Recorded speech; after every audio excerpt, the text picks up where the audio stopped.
Hi, my name is Summer Aubrey, and for this visual essay, I chose the photographer Ansel Adams, one of the most influential landscape photographers in American history.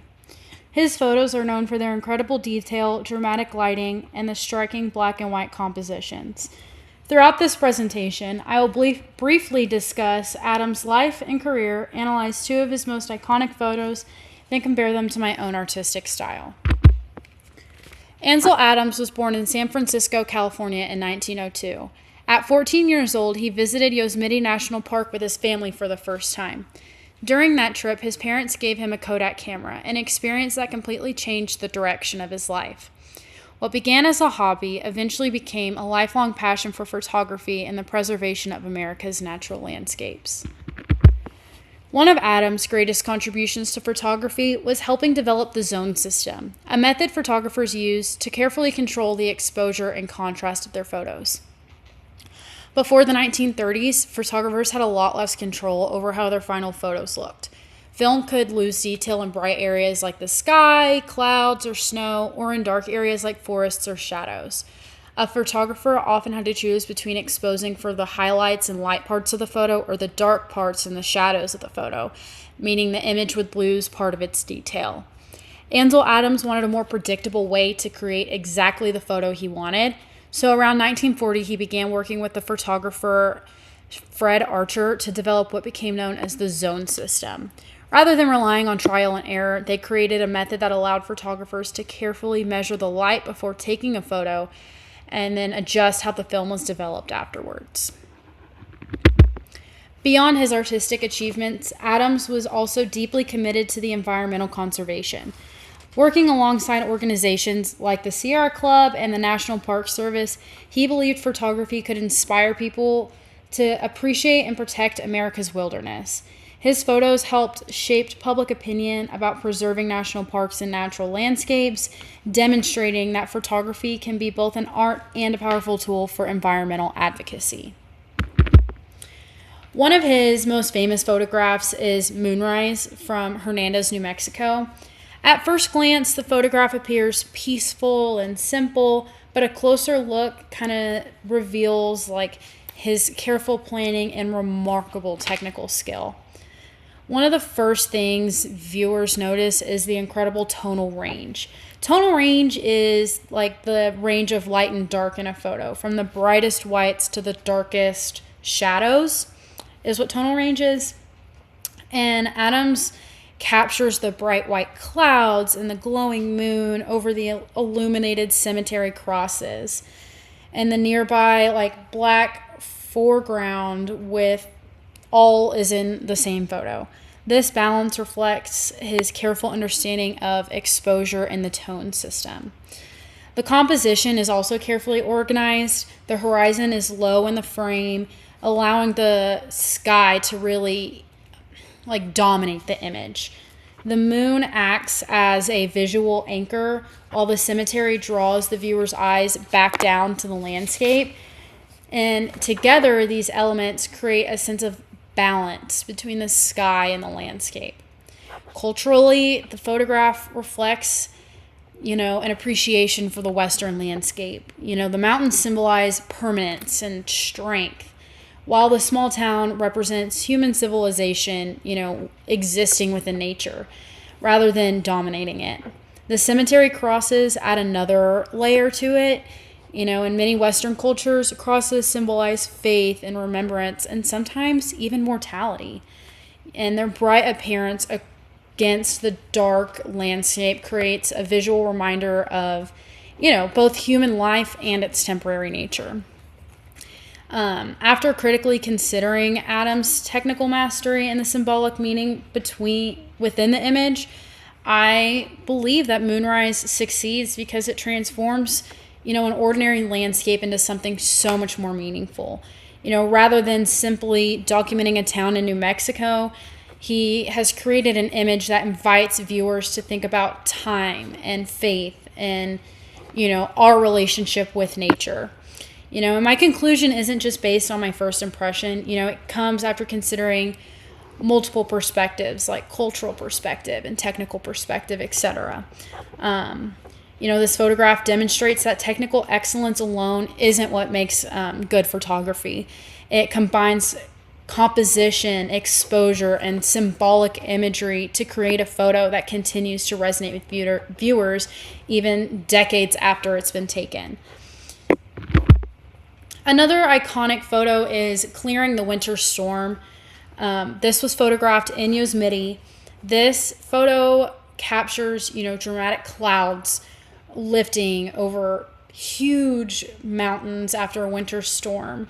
From my personal perspective, this photograph creates a feeling of awe and calmness at the same time.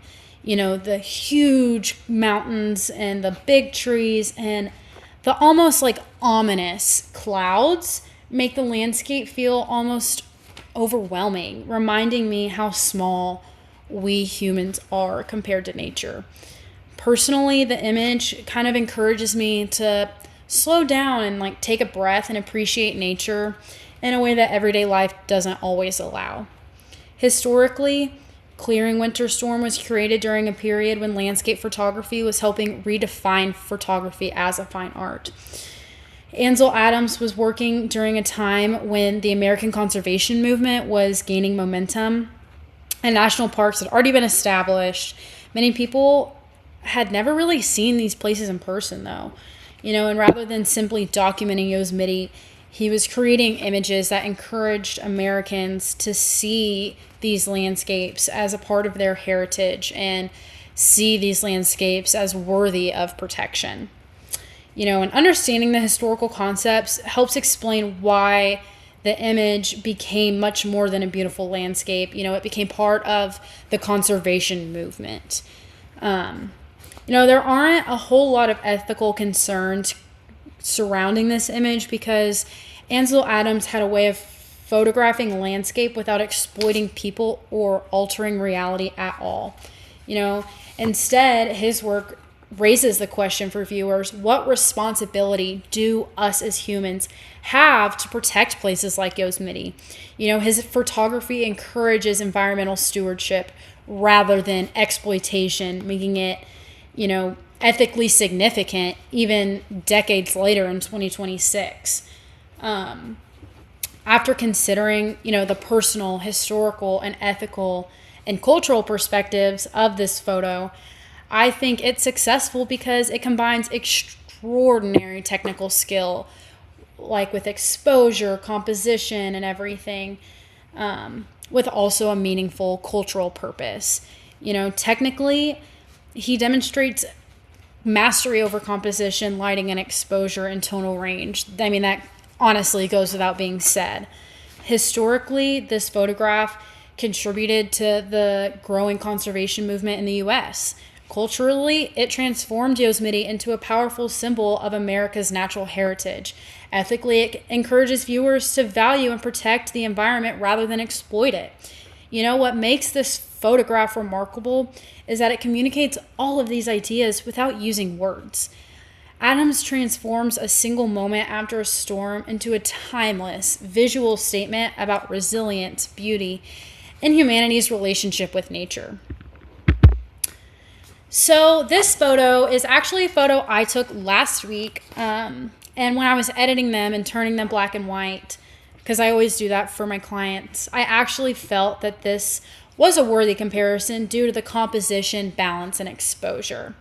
When comparing my work to Ansel Adams' work, the similarities are found in technique, obviously, not subject matter. I do live in Lubbock, so I would love to be able to photograph those beautiful mountains, but I am not. But when doing black and white photography, it's imperative that you have proper exposure so you don't have hot spots within your image. So when I turned it black and white, I was actually really pleased with my exposure because that's something I'm always working to improve on in my photography.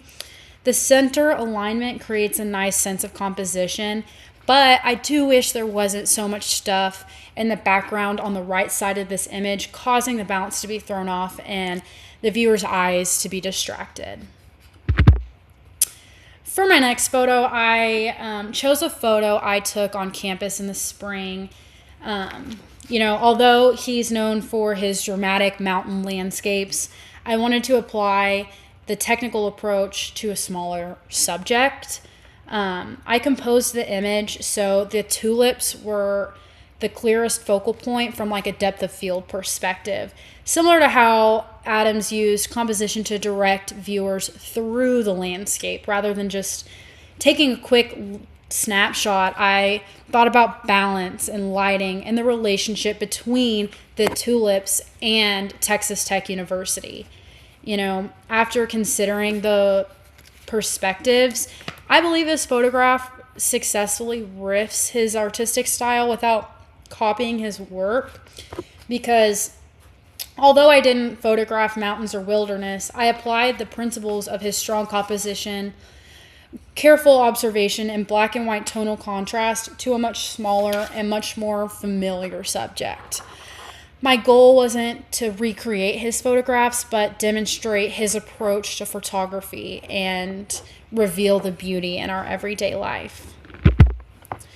Ansel Adams transformed photography by combining technical mastery with his artistic vision and his commitment to conservation. His photographs continue to inspire photographers because they demonstrate how composition, lighting, and perspective can communicate an emotion without relying on colors or words. Looking at my own photographs using Adams' technique gave me a greater appreciation for how much intention goes into successful photography.